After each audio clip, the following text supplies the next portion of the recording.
"Pack your bags, old man, you've got 1 week." Those words hit me like a sledgehammer to the chest. It was October 22nd, 2024. Exactly 7 days after I'd buried my only son, Michael. 7 days after I'd stood in that cemetery watching them lower my boy into the ground while his 26-year-old wife checked her phone. Now Brittany stood in my garage, her perfectly manicured nails tapping against her $1,200 purse, telling me to get out. I looked at her for a long moment. Then I did something that seemed to surprise her. I smiled, just a small one. The kind of smile that comes when you know something the other person doesn't. "Is that so?" I said quietly. Brittany had made one critical mistake.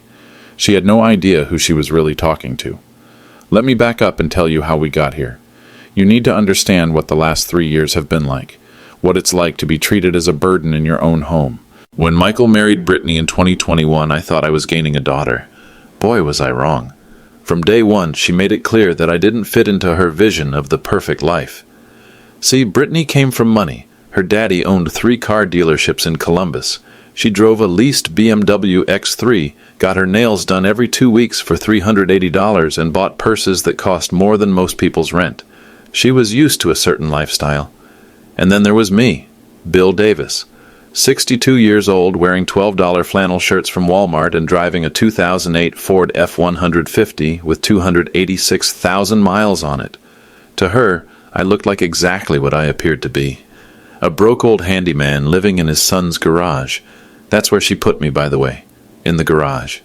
"Just temporarily," Michael had said when they moved into the house after the wedding, "until we figure out the living situation."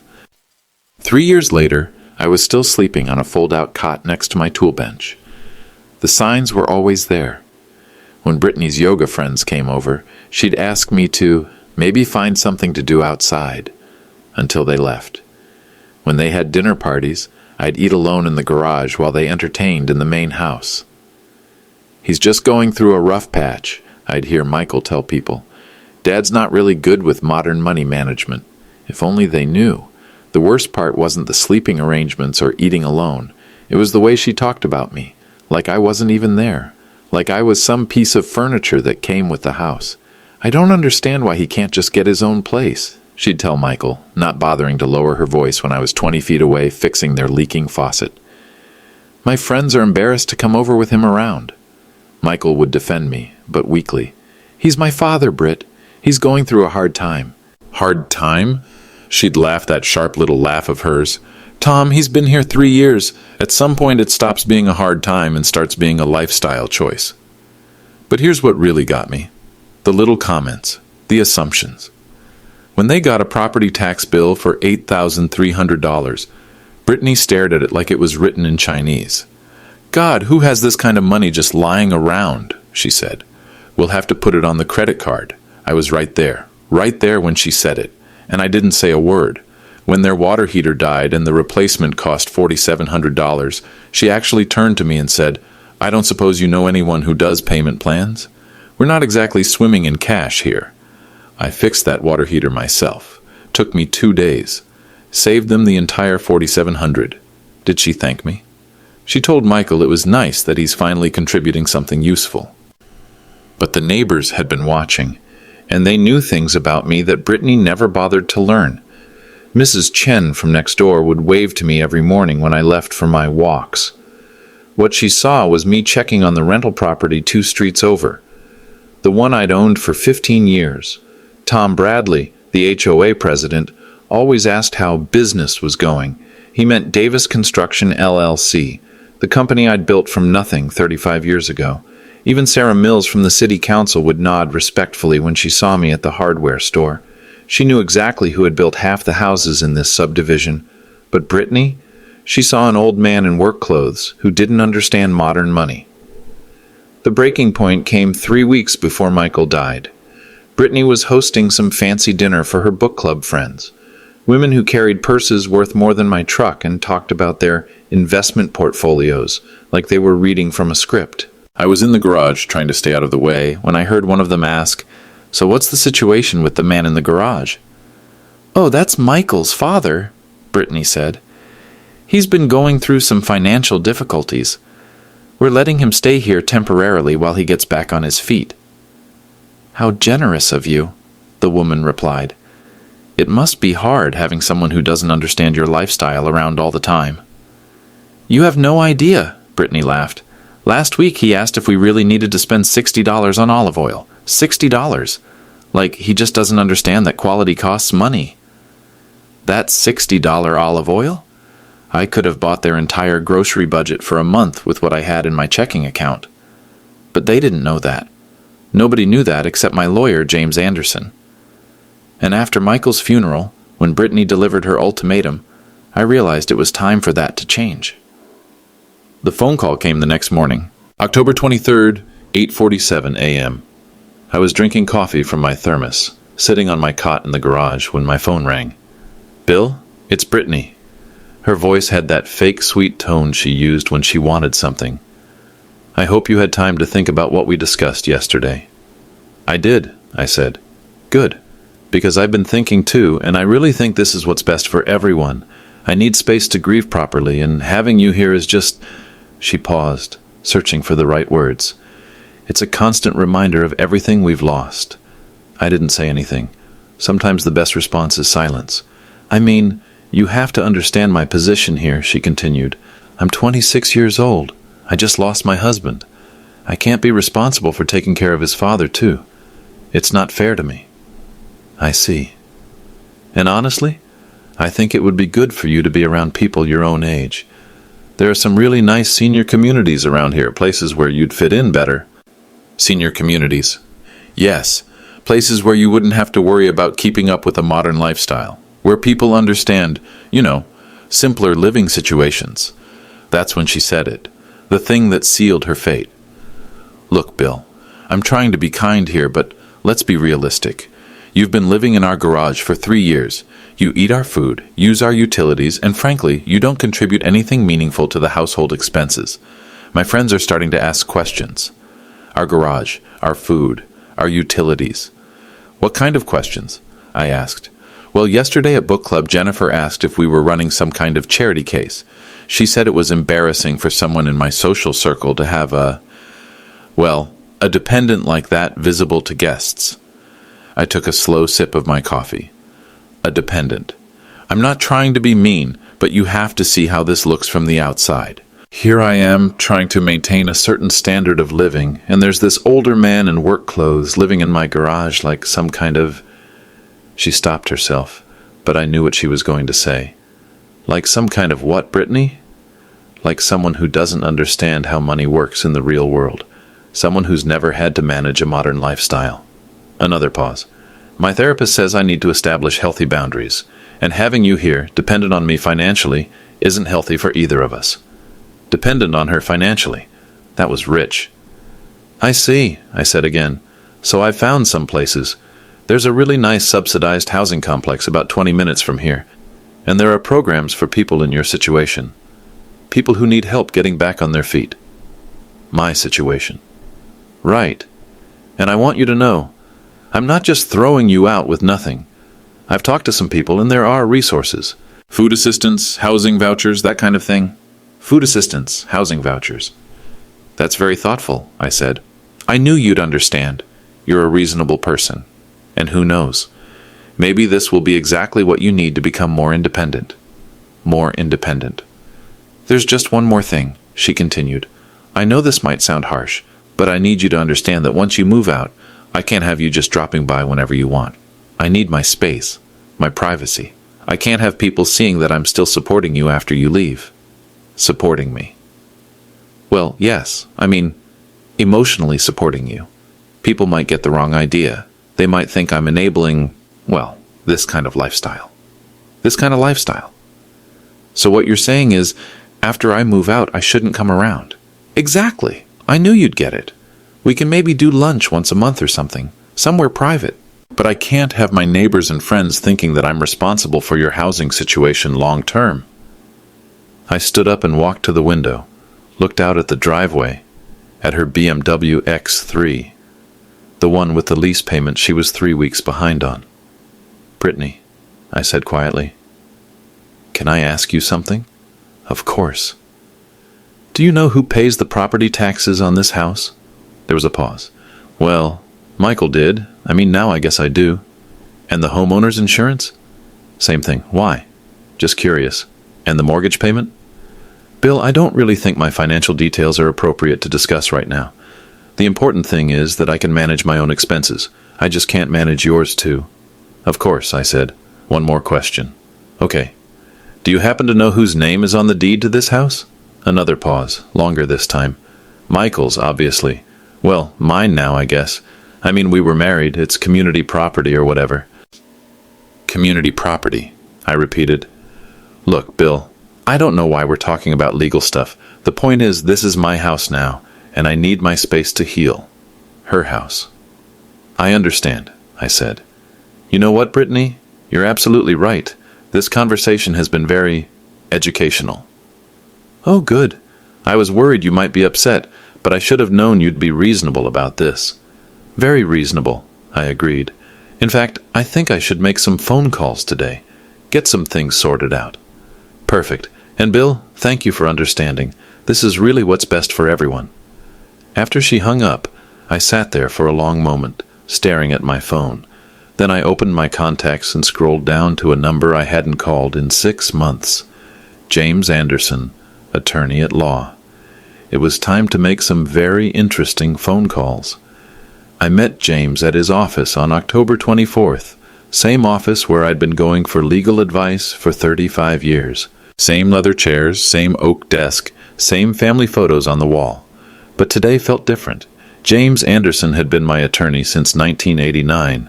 He'd handled every property purchase, every business contract, every legal document I'd signed for 3.5 decades. He knew exactly what I was worth down to the last penny. Bill, he said when I walked in, I was sorry to hear about Michael. Hell of a thing. Thank you. How are you holding up? I sat down across from his desk. That's actually why I'm here, James. I need some advice. I told him everything. The 3 years in the garage, the comments about being a dependent, the ultimatum, the phone call where Brittany explained how she couldn't afford to support me anymore. James listened without interrupting. When I finished, he leaned back in his chair and shook his head. Jesus, Bill. She really has no idea, does she? None whatsoever.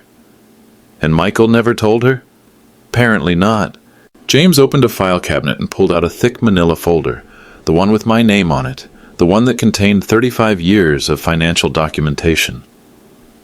Let's review what we're working with here, he said, spreading papers across his desk, just so we're both clear on the facts. He pulled out the first document. The house at 1247 Maple Ridge Drive, purchased by you in 1989 for $68,000. Current assessed value, $385,000. Right. Mortgage paid off in 2003. Property taxes current through December. Insurance paid annually, in full, by you. He pulled out another paper. Davis Construction LLC, established 1991. Current annual revenue, approximately $2.4 million. Net profit last year, $437,000. Another document. Investment portfolio managed by Riverside Financial. Current value, $1.6 million. And another, real estate holdings. He spread out a map of the county with red dots marked on it. 18 properties across Jefferson, Franklin, and Delaware counties. Total estimated value, $4.8 million. He looked up at me. Bill, you're worth approximately $7.3 million. I know. And this girl thinks you're broke. She thinks I'm a charity case who needs food assistance. James was quiet for a moment. Then he started laughing. Food assistance, Jesus Christ. It's not funny, James. You're right. It's not funny. It's insulting. He gathered the papers into a neat stack. So what do you want to do about it? I've been thinking about that question since yesterday. What are my options? Well, legally speaking, you own the house she's trying to evict you from. She has no authority to make you leave. In fact, if anyone should be leaving, it's her. And if I wanted to make that happen? Simple 30-day notice. Standard landlord-tenant law. She's been living there without a lease, so she's technically a month-to-month tenant. You could have her out by Thanksgiving. I thought about that. What about Michael's debts? James flipped through more papers. Michael owed you approximately $200,000. Various loans over the years. The wedding cost $85,000. You paid for that. The down payment on her BMW, $15,000 from you. Credit card debt he asked you to cover, $23,000. Some other smaller amounts, none of which Brittany knows about. Correct. As far as she knows, Michael was supporting you, not the other way around. And legally? Those debts transfer to his estate, which means she's responsible for paying them back. I sat back in my chair. $200,000, plus the 30-day eviction notice, plus the reality that she'd been living in my house, eating food I paid for, using utilities I covered, all while treating me like a homeless relative.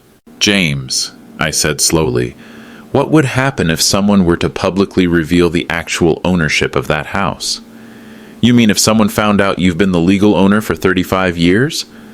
Hypothetically. Well, hypothetically, it would be pretty embarrassing for someone who's been calling it their house and trying to evict the actual owner. And if that someone had been very publicly talking about how they can't afford to support the owner anymore? James grinned. Hypothetically, that would be even more embarrassing. I looked out the window at the parking lot, at my 15-year-old truck sitting next to James's Mercedes. There's an HOA meeting next Tuesday, I said. November 5th, monthly community meeting. Brittany mentioned she might bring up some neighborhood concerns. What kind of concerns? Something about maintaining community standards and dealing with undesirable elements. James was quiet for a moment. Bill, are you thinking what I think you're thinking? I'm thinking it's time for some truth to come to light. In front of the whole community? In front of everyone who's been watching her treat me like garbage for 3 years. James gathered up all the papers and slid them back into the manila folder. Well, if that's what you want to do, you'll need documentation. Lots of it. I've got 35 years of documentation. Then I'd say Brittany Wilson Davis is about to learn a very expensive lesson about assumptions. The first hint that something was changing came on October 28th, exactly 6 days after Brittany's ultimatum. She was in the kitchen making her morning protein smoothie when the phone rang. I was in the garage organizing my tools, but I could hear her side of the conversation through the thin wall. Hello? This is Brittany Davis. A pause. What do you mean, authorization? I live here. This is my house. Another pause, longer this time. What do you mean the account requires owner approval? I just told you I'm the owner. I smiled and kept sorting screws into labeled containers. No, I don't have that information with me. Can't you just look it up in your system? The conversation went on for about 10 minutes. By the end, Brittany was clearly frustrated. Fine, I'll call you back with whatever information you need. 20 minutes later, my phone rang. Bill? Her voice was strained. I need to ask you something weird. What's that? The electric company is saying they need owner authorization to discuss the account with me. Do you know anything about that? Can't say that I do. It's just, they're acting like the account isn't in Michael's name, or mine. Huh. Could you maybe call them? You've been here so long, maybe they'd listen to you? I suppose I could do that. Thank you. I don't understand what their problem is, but I need to get this sorted out before they shut off the power or something. That afternoon, I called the electric company. This is William Davis, I said. I understand there's been some confusion about the account at 1247 Maple Ridge Drive. Oh, Mr. Davis. Yes, we had someone call earlier claiming to be the account holder, but our records show you've been the primary account holder since 1989. That's correct. We explained that any changes to the account would require your written authorization, but she seemed confused about that. I see. And the current status of the account? Current and in good standing, sir. Auto-pay from your checking account as usual. Thank you. The next morning brought another phone call for Brittany. This time it was the gas company. What do you mean I'm not authorized? This is ridiculous. Then the water department. No, I don't have the account number memorized. Who memorizes their utility account numbers? Then the internet company. Are you serious right now? I've been living here for 3 years. By October 30th, Brittany was starting to panic. Bill, she said when I came in from checking the mailbox, something really weird is happening. Oh, all the utilities are acting like I don't exist, like I have no authority over any of the accounts. I set the mail down on the counter. There were some interesting pieces today. A letter from the county assessor's office, a statement from my insurance company, both addressed to William Davis at 1247 Maple Ridge Drive. Have you tried calling Michael's lawyer? I suggested. Maybe there's some paperwork you need to file. I did, but he said he doesn't handle utility transfers. He said I should contact the companies directly. And that's not working. No, they keep asking for information I don't have. Account numbers, original setup dates, security questions. It's like... She paused, staring at the mail I just brought in. Wait, why is that mail addressed to you? I looked down at the envelopes. Which mail? That insurance letter. It says William Davis, but it's for this address. Oh, that. I still get some mail here. Been living here for 3 years after all. But it's insurance mail, and that other one is from the county. Probably just updating their records. You know how slow government offices can be. But I could see the wheels turning in her head. That evening, she was on the phone with someone. I couldn't hear the whole conversation, but I caught pieces of it. I'm telling you, something strange is going on. No, I don't think he's getting his mail forwarded here. It looks like official stuff. Property tax notices, insurance. I don't know, maybe ask your dad. He knows about real estate. The next day, Halloween, brought the most interesting development yet. Brittany was outside getting her mail when Mrs. Chen from next door walked over with her little grandson in his superhero costume. "Oh, Brittany," Mrs. Chen said, "I've been meaning to ask you, is Mr. Davis planning to sell any more of his properties in the neighborhood? I happened to be in the garage with the door open, cleaning my tools." "What do you mean?" Brittany asked. "Well, my cousin is looking to buy in the area, and she heard that Mr. Davis owns several houses around here. I thought maybe she could get in touch with him directly."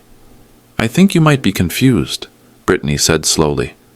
"Mr. Davis, Bill, he doesn't own any properties. He's been staying with us because he's been having financial difficulties." Mrs. Chen looked genuinely puzzled. "Financial difficulties? But he owns the rental on Oak Street and the duplex on Pine. And didn't he build the house on Elm that sold last year for $400,000? I think you have him confused with someone else." No, Bill Davis, the man who lives here." Mrs. Chen pointed toward the garage. "He's owned properties in this neighborhood for 15 years.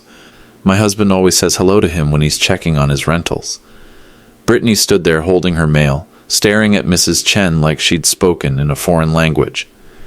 "That can't be right," Brittany said finally. "Oh, it is. In fact, I think he built most of the houses on this street. Davis Construction, right? My neighbor had them do some work last year." After Mrs. Chen left, Brittany stood in the driveway for a long time just staring at the garage. That night I heard her on the phone again. "I need you to look something up for me." "Yes, property records. The address is 1247 Maple Ridge Drive. I need to know who owns it." From my cot in the garage, I smiled in the dark. The HOA meeting was still 5 days away, but the foundation was starting to crack. November 1st started with Brittany standing in my garage doorway at 7:23 a.m. She was still in her bathrobe, holding her phone, and she looked like she hadn't slept much. "We need to talk," she said. I was sitting on my cot, putting on my work boots. "About what?" "About the property records I found last night." I tied my left boot slowly.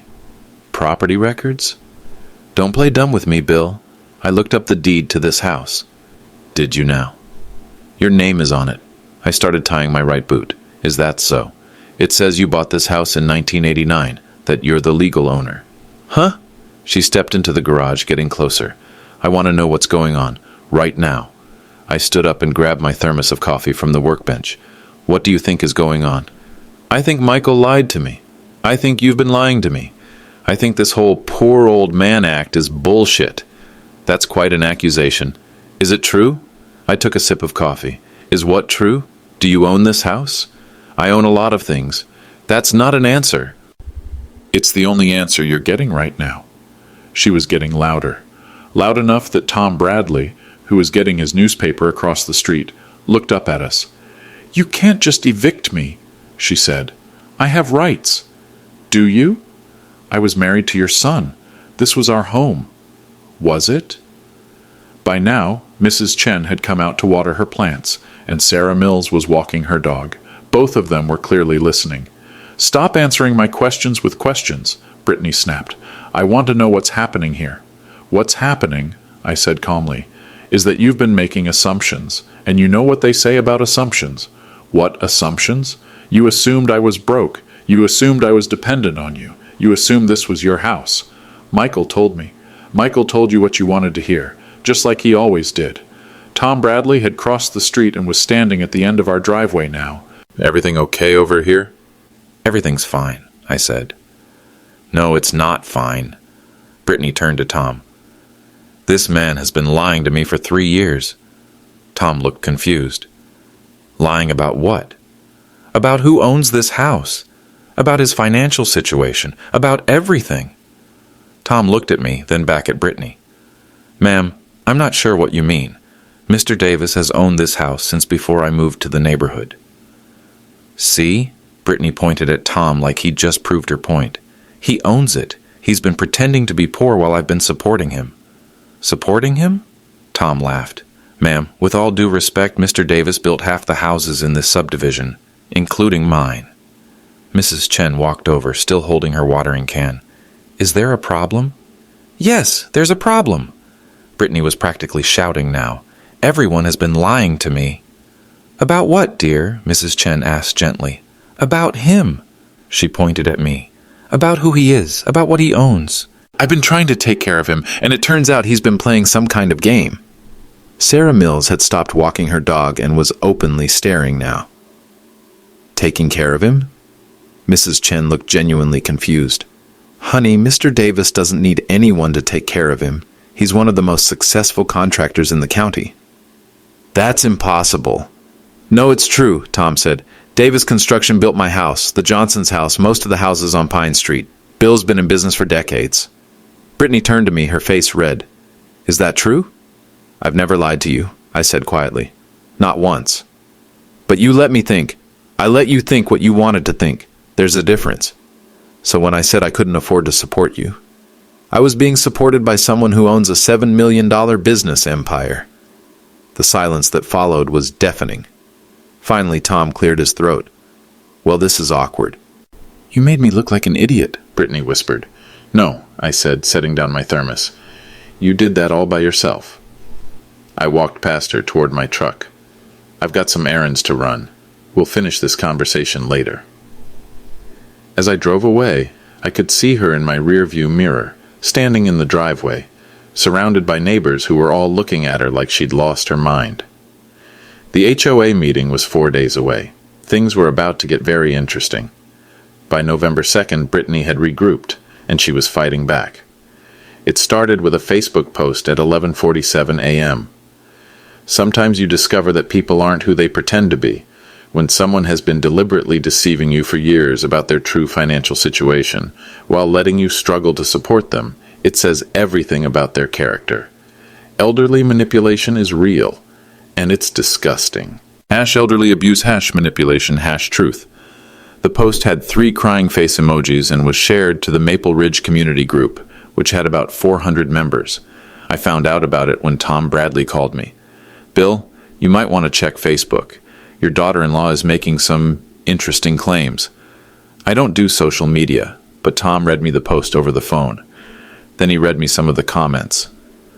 Jennifer Walsh wrote, OMG Brittany, are you okay? What happened? Susan Martinez wrote, wait, what? Who are we talking about?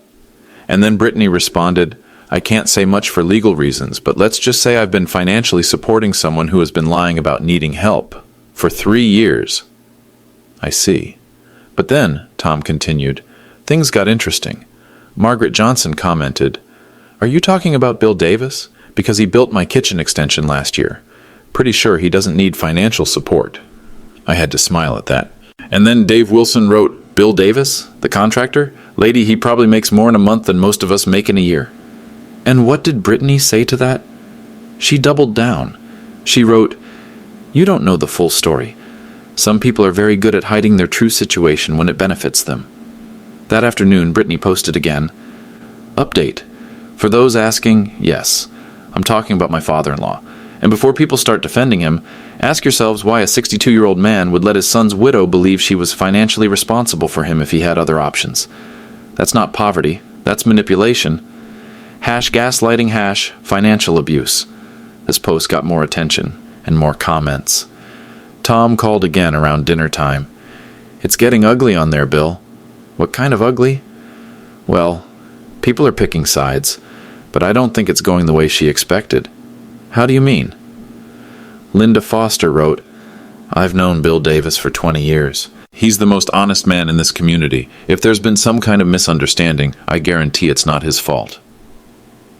And Carol Stevens wrote, maybe instead of posting on Facebook, you should have an actual conversation with your family members about finances? Just a thought. But the best one, Tom continued, was from Jake Martinez. He wrote, Lady, my company has been buying supplies from Davis Construction for 10 years. If you think Bill Davis needs your money, you're either lying or delusional. That evening, Brittany tried a different approach. She posted in 3 different community groups: Maple Ridge Community, Jefferson County Residents, and Central Ohio Families. PSA: be careful of elderly family members who may be taking advantage of your generosity. Just because someone appears to need help doesn't mean they actually do. Sometimes the people who seem the most vulnerable are actually the most manipulative. Learn from my mistake. #elderly scams, #family abuse, #trust issues. But this backfire was even worse than the first. Within 2 hours, the comments were brutal. Patricia Williams wrote, Are you seriously calling Bill Davis a scammer? The man who donated $50,000 to rebuild the community center playground? Robert Hayes wrote, This is slander. Bill Davis is one of the most respected businessmen in the county. Mary Patterson wrote, Girl, you just moved here 3 years ago. Bill Davis has been a pillar of this community since before you were born. And then came the comment that changed everything. James Anderson wrote, As Mr. Davis's attorney, I can confirm that any claims of financial manipulation are categorically false. Mr. Davis has been financially independent for over 30 years and has never requested or received financial support from family members. Any assistance has flowed in the opposite direction. I suggest removing these defamatory posts immediately. James Anderson, my lawyer, posted that at 9:23 p.m. with his full name and law firm in his profile. After that, the tide turned completely. Nancy Foster wrote, Wait, so he's been helping you financially this whole time? And you're calling him manipulative? Kevin Rogers wrote, So let me get this straight.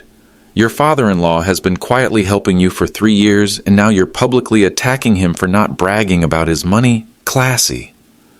By midnight, all 3 posts had been deleted, but the internet remembers everything, and screenshots had already been shared in private messages across the community. The HOA meeting was 2 days away, and now everyone would be watching.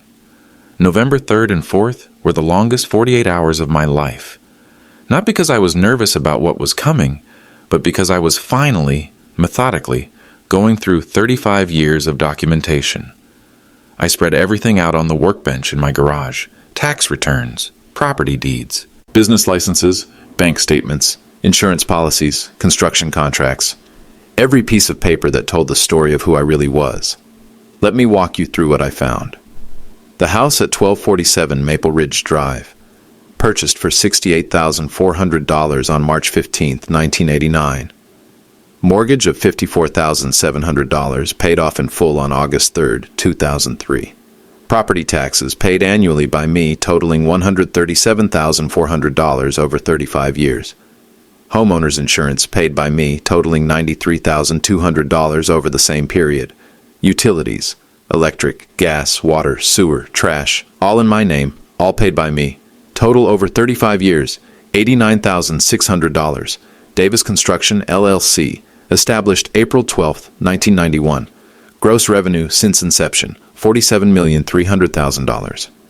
Net profit, $11,800,000. Properties owned, 18, scattered across 3 counties. Current combined value, $4,800,000. Annual rental income, $396,000. Investment portfolio with Riverside Financial, $1,600,000 in stocks, bonds, and mutual funds. Checking account balance as of November 3rd, $847,200. But those were just numbers. The real story was in the specifics. Michael's wedding to Brittany, June 15, 2021. Total cost, $85,300. Paid by me. Receipts still in my files. Down payment on Brittany's BMW X3, August 2021, $15,000. Check written by me, deposited to Kemp BMW. Copy of the check in my files. Michael's credit card debt, consolidated loan, December 2022, $23,700, paid by me to avoid bankruptcy. Promissory note signed by Michael, never repaid. Home improvements to 1247 Maple Ridge Drive over 3 years. New roof, $12,400. Kitchen renovation, $37,200. Bathroom updates, $19,800. HVAC system, $14,100. All paid by me. All receipts filed. Grocery expenses. I pulled out 3 months of receipts from this year. I'd been quietly buying groceries and leaving them in the refrigerator. Brittany thought Michael was buying them. Total, $4,700 in 3 months alone. Car maintenance for Brittany's BMW. Oil changes, tire rotations, brake work, all done at my shop, all parts paid by me. Total, $3,200 over 2 years. Then there were the personal loans to Michael that Brittany knew nothing about. September 2019, before he even met Brittany.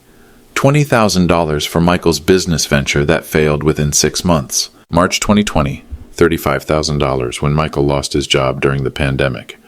November 2020, $15,000 for medical bills when Michael didn't have insurance. Total amount Michael owed me at the time of his death, $207,400. But the most damning evidence was sitting right there in a manila envelope. Michael's life insurance policy, $500,000 payout. Beneficiary listed as estate of Michael Davis, which meant it went to Brittany as his wife, except for one small detail. 6 months before he died, Michael had started the paperwork to change the beneficiary to me. The papers were signed but never filed with the insurance company. I found them in his desk drawer after the funeral, along with a note. Dad, if something happens to me, make sure you're taken care of. B doesn't know about the loans or how much you've helped us. She thinks I've been the provider, but we both know the truth. You've been carrying this family for years. Time for her to understand what you've sacrificed.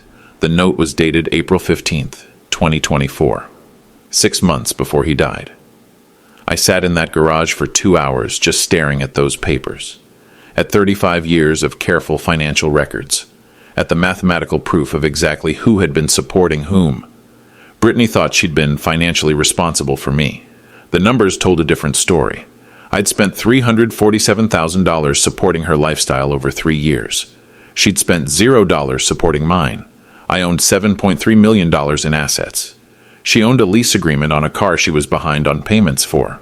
I employed 45 people and generated millions in annual revenue. She had a part-time job at a yoga studio that paid her $200 a week. But tomorrow, at the HOA meeting, none of that would matter as much as the simple truth that she'd spent 3 years treating me like garbage while I quietly paid for her life. It was time for the community to see who we really were. The HOA meeting was held in the community center at 7 p.m. on November 5th. I arrived at 6:45, carrying a banker's box full of documents and wearing my cleanest pair of work jeans and a button-down shirt. Brittany was already there, sitting in the front row, wearing a black dress that probably cost more than most people's monthly rent. She was surrounded by 3 of her book club friends, all of them whispering and occasionally glancing back at me with disapproving looks. The community center held about 70 people, but I counted 53 that night. More than I'd seen at any HOA meeting in years. Word had gotten around. Tom Bradley called the meeting to order at exactly 7 o'clock. Good evening, everyone. Before we get to our regular agenda items, I understand we have some community concerns to address. Mrs. Davis, you requested to speak. Brittany stood up and smoothed down her dress. Thank you, Tom. Yes, I did. She turned to face the room. I know there's been some talk around the neighborhood lately, so I wanted to address it directly and publicly. She paused, gathering herself. 3 weeks ago, I lost my husband, Michael. Some of you knew him. He was a good man who believed in taking care of family, even when it was difficult. Murmurs of sympathy from the crowd. Since his death, I've been dealing with a very challenging family situation. Specifically, I've been trying to care for Michael's father, who has been living with us for 3 years. She gestured toward me without looking directly at me. Now, I understand that some people have opinions about how I've handled this situation, but I want everyone to understand the full context. Her voice was getting stronger, more confident. For 3 years, I have provided housing, food, and financial support to someone who has repeatedly misrepresented his situation to me, someone who has allowed me to believe I was responsible for his welfare while he was actually, well, while the truth was very different. She was good at this, making herself sound like the victim. I've been accused of not understanding the true situation. Well, I understand it now. And I think this community deserves to know what kind of manipulation has been taking place right here in our neighborhood. More murmurs, but these sounded less sympathetic. When someone deliberately deceives family members about their financial situation, that's not just lying. That's financial abuse. When someone allows you to struggle to pay bills while they secretly have resources to help, that's not family loyalty. That's psychological manipulation. She was building momentum now. I've lived in this community for 3 years. I've tried to maintain a certain standard of living, to be a good neighbor, to contribute positively to our shared environment. But it's hard to do that when you're dealing with family members who don't share your values about honesty and integrity. She finally looked directly at me. So yes, I asked my father-in-law to find alternative living arrangements, not because I don't care about family, but because I can't continue to enable dishonest behavior. I can't continue to support someone who has been deliberately deceiving me. She sat down to scattered applause. Maybe a dozen people clapped, mostly her book club friends and a few neighbors who didn't know the full story. Tom looked at me. "Mr. Davis, would you like to respond?" I stood up slowly and walked to the front of the room, carrying my banker's box. Set it down on the table next to the microphone. "Thank you, Tom." I looked out at the crowd. Familiar faces. People I'd known for decades. People who'd hired me to build their homes, fix their roofs, renovate their kitchens. "Brittany's right about one thing," I said quietly. "There has been some deception in our family, but she's wrong about who was doing the deceiving." I opened the banker's box and pulled out the first document.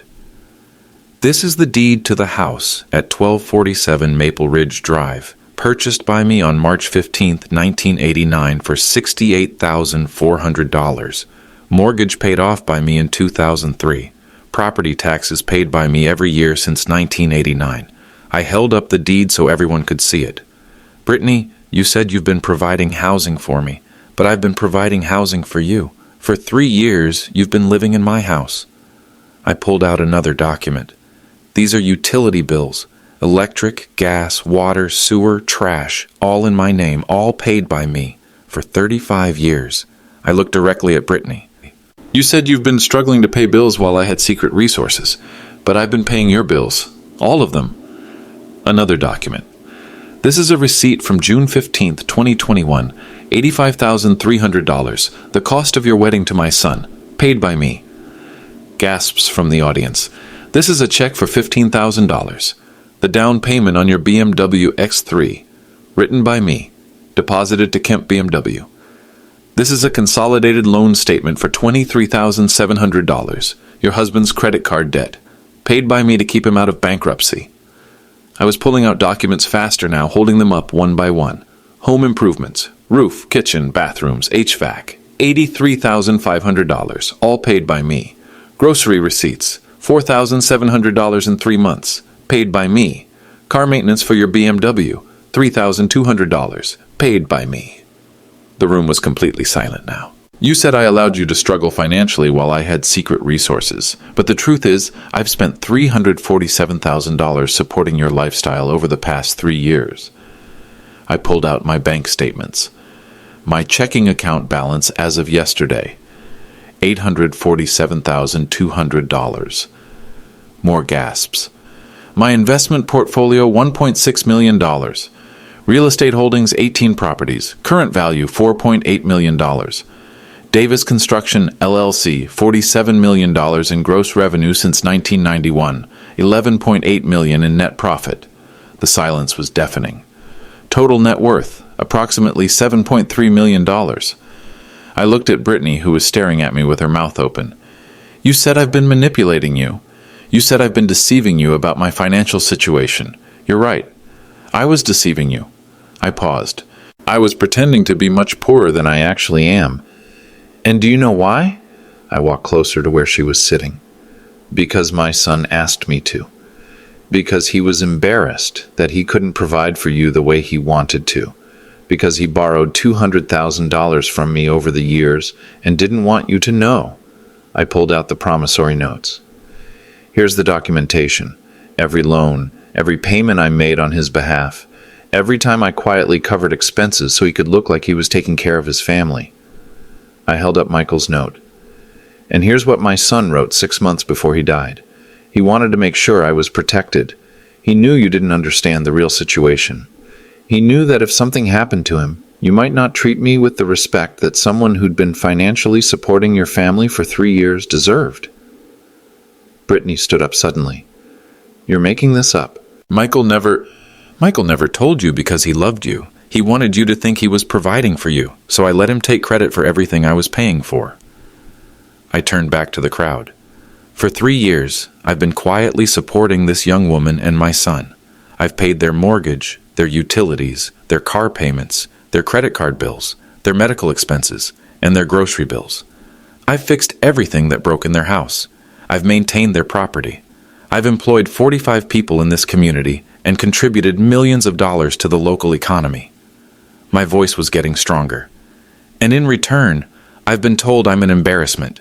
I've been told I don't understand modern money. I've been told I need to find somewhere else to live because I don't fit into the right social circle. I looked at Brittany one more time. You said you couldn't afford to support me anymore. But you never supported me at all. I've been supporting you, for 3 years, while you treated me like a charity case. I gathered up my documents and put them back in the box. The truth is, Brittany, you've been living in my house, eating food I bought, driving a car I helped pay for, and enjoying a lifestyle I subsidized. And now you know it. I picked up the box and started walking toward the door. Oh, and one more thing. You'll be receiving a 30-day notice to vacate tomorrow morning. Landlord-tenant law. You have until December 5th to find somewhere else to live. I stopped at the door and looked back. I'll also be expecting payment on the $200,000 my son owed me. His debts transfer to his estate, which means they're your responsibility now. The community center was so quiet you could hear a pin drop. Have a good evening, everyone. The eviction notice was delivered by James Anderson's office at 9 a.m. on November 6th. Legal, binding, and completely airtight. Brittany had 30 days. The repossession notice for her BMW came that afternoon. Turns out when you're 3 months behind on lease payments and your cosigner dies, the finance company gets nervous, especially when they discover the down payment came from someone who's no longer feeling generous. The notice for Michael's outstanding debts arrived November 8th. $207,400 now legally owed by his estate, which meant owed by his widow. Brittany's book club friends stopped returning her calls after videos of the HOA meeting started circulating online. Apparently, calling a $7 million businessman a financial manipulator in front of 53 witnesses doesn't play well on social media. The yoga studio where she worked part-time let her go November 12th. Budget cuts, they said. But the owner's husband had been thinking about hiring Davis Construction for a renovation project. Small town. Word travels fast. I moved back into the main house on November 15th. My house. The house I'd bought 35 years ago, paid off 21 years ago, and maintained ever since. Brittany moved in with her parents in Columbus. Temporary arrangement, she told people, just until she sorted things out. But sorting things out would be expensive. $200,000 in debt, no income, no assets except furniture that was mostly bought with money I'd provided. I kept Michael's room exactly the way it was. His clothes in the closet, his books on the shelf, his pictures on the nightstand. Brittany could have those whenever she wanted them. Family photos, personal items, memories. But the house, the cars, the lifestyle she'd grown accustomed to, those had always been mine. I still drive my 2008 F-150. Still wear my $12 flannel shirts. Still drink coffee from the same thermos I've used for 10 years. But now, when I walk through my neighborhood, people wave. Really wave. Not the polite, awkward waves I got when I was the dependent in the garage, but the respectful waves you give to someone who built your house and employs half your friends. The HOA elected me president in December. Unanimous vote. And every morning when I drink my coffee in my kitchen, in my house, I think about Michael, about how much he loved Brittany, how much he wanted to provide for her. He did provide for her. Through me. For 3 years. But respect? That's something you have to earn yourself. And some lessons cost $200,000 to learn.